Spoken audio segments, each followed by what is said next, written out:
ہے جس کے ایوارڈ آپ کو جو ہے گجرات میں ملا ہے اسی کتاب جی ہاں، یہ گجرات ہے. اور آنسوؤں کی بارات پر جو ایوارڈ ملا ہے وہ بہار سے ملا ہے. جی آنسوؤں کی بارات جو دوسرا مجموعہ ہے غزلوں کا، اس کو وہ بہار اکیڈمی نے دیا ہے. اور یہ تیسرا مجموعہ جو ہے حرف آرزو، اس کو گجرات اکیڈمی نے دیا ہے. جی، یہ تیسری کتاب آپ کی ہے جو چھپی ہے. اچھا، آپ کو بنارس میں جو ہے کون سے ایوارڈ ملا ہے؟ یہ ابھی فی الحال میں جو ہے مرزا غالب ایوارڈ ملا ہے.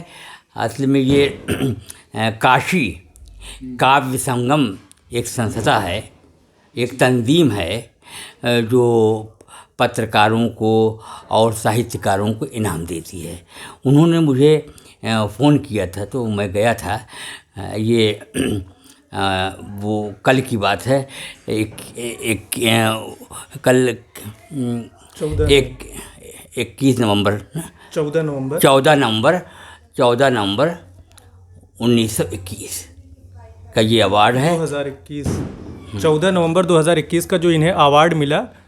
اور مچھلی شہر میں جیسے ہی تشریف فرما ہوئے لوگوں نے ان کا پرزور طریقے سے استقبال کیا. جی ہاں، لوگوں کو خوشی محسوس ہوئی چونکہ لوگ اتنا مجھے پیار کرتے ہیں، چاہتے ہیں، اور میری شاعری کا قد بڑھ جاتا ہے لوگوں کی داد سے، لوگوں کی خوش ہونے سے.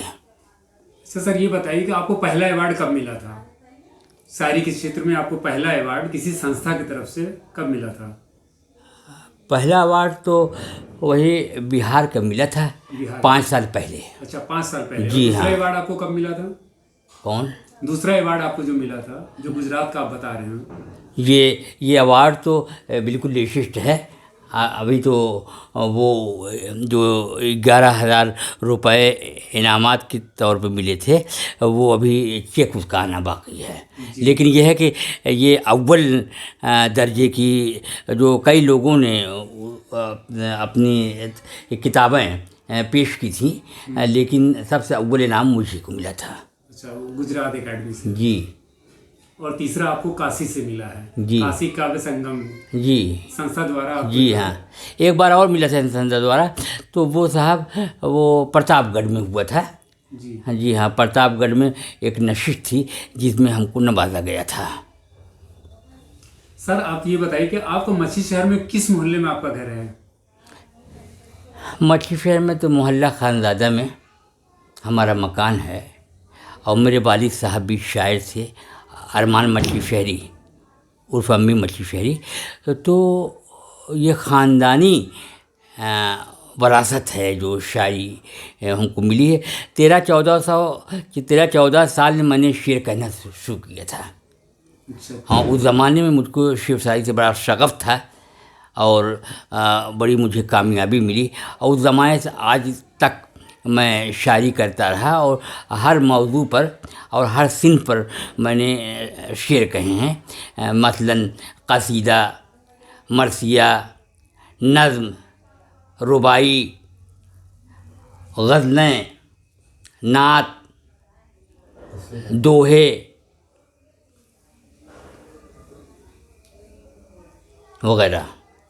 اچھا، یہ بتائیے کہ آپ کو جو ہے مقبولیت کس شعر سے آپ کو ملی سب سے زیادہ مقبولیت؟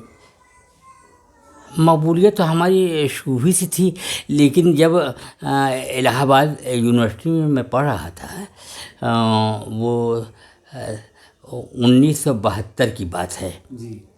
تو وہاں سے ہمارا عروج شروع ہوا.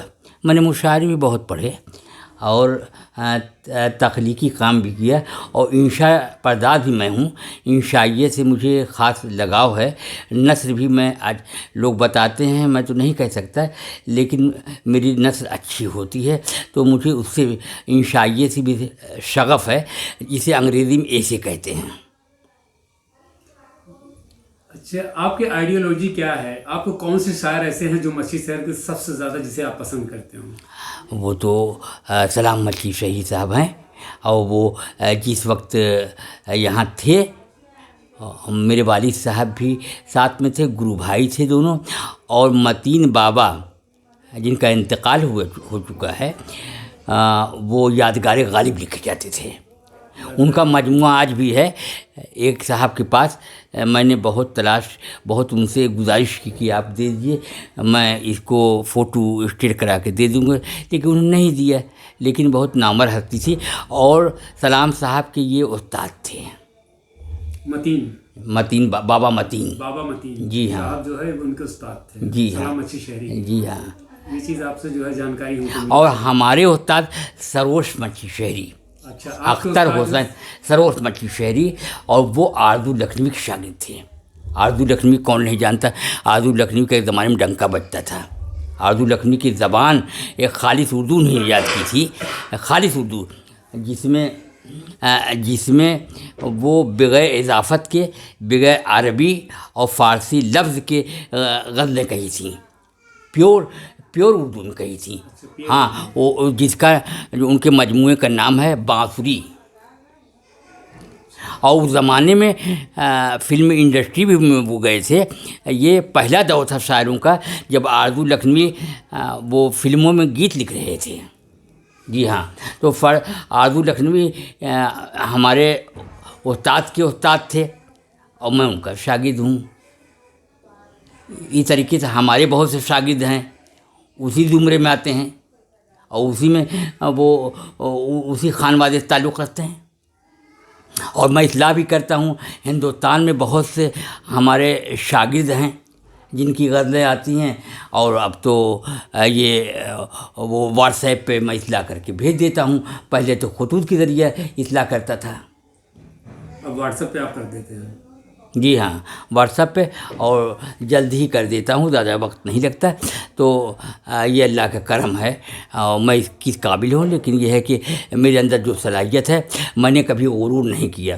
اور میں آپ کو بتا دوں، میں نے اپنی کتاب میں بھی لکھا ہے، اور اس بات کو پھر میں کہہ رہا ہوں کہ میں انسانیت کا پجاری ہوں. اور میں یہ کہتا رہا ہوں کہ بغیر اچھا انسان ہوئے کوئی اچھا شاعر نہیں ہو سکتا. جب اچھا انسان نہیں ہوگا تو اچھا شاعر کیسے ہو سکتا ہے؟ ایسا نہیں ہوتا. غالب، جس کے لیے مجھے ایوارڈ دیا گیا، غالب بہت بڑے انسان تھے، اس میں کوئی شبہ نہیں. میں ان کے شعر سناتا ہوں. بس کی دشوار ہے ہر کام کا آسان ہونا، بس کی دشوار ہے ہر کام کا آسان ہونا، آدمی کو بھی میسر نہیں انسان ہونا. آدمی ہو کے بھی انسان نہیں بن پاتا. ایک شعر ان کا تو بہت اچھا ہے، اور لگتا ہے جیسے جدید شاعر نے کہی ہے. آج ان کو گزرے ہوئے کتنے زمانے ہو گئے، لیکن وہ شعر آج بھی زندہ ہے. رگوں میں دوڑنے پھرنے کے ہم نہیں قائل، رگوں میں دوڑنے پھرنے کے ہم نہیں قائل، جب آنکھ ہی سے نہ ٹپکا تو پھر لہو کیا ہے. اگر یہ لہو کسی کے دکھ پر آنسو بن کے آنکھوں سے نہیں نکلا تو اس لہو کا کوئی مطلب نہیں ہوتا. اتنا بڑا شاعر تھا. میں کہتا ہوں کہ غالب بہت بڑا انسان تھا. اور اگر غالب کو پورا جاننا ہو تو جو خطوط غالب شائع ہوئے ہیں ان میں ڈھونڈیے غالب کو. غالب کی شخصیت وہاں کھل جاتی ہے، نمایاں ہو جاتی ہے غالب کی شخصیت. جی ہاں، غالب جو ہے یہاں تک کہ جب بہادر شاہ ظفر کے وہ استاد تھے تو دربار سے جو انعامات پارچہ جات ملتے تھے، وہ گھر پر پہنچنے کے بعد جو ان کے دروازے پر وہ حاجت مندوں کی قطار لگی رہتی تھی، پہلے اپنے نوکر کو بھیج دیتے تھے ان کو بازار میں بیچنے کے لیے. جو پیسے اس سے حاصل ہوتے تھے وہ تمام حاجت مندوں میں تقسیم کر دیتے تھے، تب وہ گھر میں جاتے تھے. اتنا بڑا تھا غالب. اتنی بڑی شخصیت ان کی. جی ہاں، اس لیے مجھے غالب ایوارڈ دیا گیا. اسی لیے ہم بھی اسی لائن لینتھ پہ چلتے ہیں. جی ہاں، مطلب آپ کی آئیڈیالوجی جو ہے ہاں، اس وجہ سے میں نے کہا نا کہ انسانیت تھا. تو میں نے تو وہ کاویہ سنگم جہاں ہوا تو میں نے وہاں بھی کہا، لوگوں نے اس بات کو بہت اپریسیٹ کیا کہ بھائی اچھے شاعر کیسے ہو. غالب بہت اچھے آدمی تھے، بہت مہان آدمی تھے، بہت عظیم شخصیت کے مالک تھے، تب وہ بڑے ہوئے نا. ڈاکٹر اقبال یہ بھی عظیم شاعر ہیں، میر تقی میر یہ بھی عظیم شاعر ہیں. سب سے خوشی کی بات یہ ہے کہ ہمارے اردو ادب میں 3 عظیم شاعر ہیں، اور ادب میں تو 2 ہوں گے، 1 ہوں گے. ہمارے یہاں میر تقی میر بھی ہیں، غالب بھی ہیں، اور ڈاکٹر علامہ اقبال بھی ہیں، جن کی شاعری کا نہ کل جواب تھا نہ آج جواب ہے. انہوں نے جو پیغام اپنی شاعری دیا ہے، شاعری میں دیا ہے، وہ بغیر اس کو سمجھے ہوئے آپ اسلام کا مطلب بھی نہیں سمجھ سکتے. اسلام کی روح کو سمجھنا ہے تو اقبال کو پڑھنا پڑے گا. جی ہاں، اتنی بڑی شخصیت ان کی ہے. جی ہاں. تو یہ ہے شاعری. اور شاعری جو ہے ایسے نہیں ہوتی. شاعری صرف لکھ دینے سے نہیں ہوتی، تخلیقی عمل ہے شاعری، اور اس میں خون جگر شامل کرنا پڑتا ہے، تب اچھی شاعری جنم لیتی ہے. ہم اپنی فکر کو، جذبات کو، احساسات کو پروتے ہیں، اس میں خون جگر شامل کرتے ہیں. غالب نے شعر کہا تھا، حسن فروغ شمع سخن دور ہے اسد، حسن فروغ شمع سخن دور ہے اسد، پہلے دل گداختہ پیدا کرے کوئی. پگھلا ہوا دل ہونا چاہیے، تب آدمی بڑا شاعر بن سکتا ہے. دل کی دھڑکن میں انسانیت کی آواز آتی ہو تو وہ شاعری ہے. شاعری اور سچی شاعری وہ ہے کہ جو ہم شاعری کرتے ہیں، جو تخلیق کرتے ہیں، جو ہم ہیں، جو اس میں قول و فعل میں مطابقت ہونی چاہیے، کوئی فرق نہیں ہونا چاہیے. آپ وہ جھوٹ بولتے ہیں یا وہ ایسی باتیں کرتے ہیں جس کا تذکرہ وہ آپ کے غزلوں میں ہوتا ہے، لیکن حقیقت میں ایسے آپ ہیں نہیں، تو خود کو اس میں ڈھالنا پڑے گا. غزل تو ایک ہماری اردو زبان جیسے ایک تہذیب ہے، صرف ایک زبان نہیں ہے بلکہ ایک تہذیب ہے، تو اس طرح غزل بھی ایک تہذیب ہے. تو غزل تو سب کہتے ہیں، لیکن غزل کیسے کہی جاتی ہے اور کیسے دلوں کو چھوتی ہے، وہ ایک شعر صفی لکھنوی کا یاد آیا، میں بتاؤں آپ کو کہ وہ شعر تھا کہ شاعری کیا ہے، دلی جذبات کا اظہار ہے. شاعری کیا ہے، دلی جذبات کا اظہار ہے، اور دل اگر بیکار ہے تو شاعری بیکار ہے. یہ واردات قلب سے تعلق رکھتا ہے نا. یہ تجربات، مشاہدات، فکر، یہ تمام چیزیں ہیں، ایک آئیڈیالوجی ہے. ایسا نہیں ہے کہ شعر کہہ دیا، قافیہ پیمائی کر دی تو شاعری ہو گئی، ایسی شاعری نہیں. تخلیقی عمل سے گزرنا پڑتا ہے، تب شاعری جنم لیتی ہے. یہ ہے ہمارا خیال. ویسے تو بہت سی باتیں کہی جا سکتی ہیں، کیونکہ وقت کم ہے، اس لیے اس کو مختصر کرتا ہوں. ایک اپنا شعر سنا دیجئے. شعر تو ہمارے بہت مشہور ہیں. اب میں سنا رہا ہوں ایک ایسی غزل جو ہماری شناخت بن گئی. وہ یوں ثبوت عروج و زوال دیتا تھا، وہ یوں ثبوت عروج و زوال دیتا تھا، اٹھا کے ہاتھ میں پتھر اچھال دیتا تھا، اٹھا کے ہاتھ میں پتھر اچھال دیتا تھا. تمام عمر جو بھٹکا بدی کے صحرا میں، ایسے بھی لوگ ہوتے ہیں سماج میں. تمام عمر جو بھٹکا بدی کے صحرا میں، وہ شخص نیکیاں دریا میں ڈال دیتا تھا، وہ شخص نیکیاں دریا میں ڈال دیتا ہے. اور یہ خودکشی کا ارادہ ڈبو گیا، ورنہ یہ خودکشی کا ارادہ ڈبو گیا، ورنہ مجھے تو پانی برابر اچھال دیتا تھا، مجھے تو پانی برابر اچھال. یہ غزل میری شناخت بن گئی تھی. اور غزلیں تو بہت ہیں، بہت شعر پاپولر ہیں ہمارے، اللہ کا کرم ہے. اور شعر کی ڈیفینیشن ایک یہ بھی ہے کہ شعر آپ کو یاد ہو جائے وہ اچھا شعر ہوتا ہے. ایک ڈیفینیشن یہ بھی شعر کی کہی جاتی ہے، اور جو خوبیاں ہیں وہ الگ بات ہے.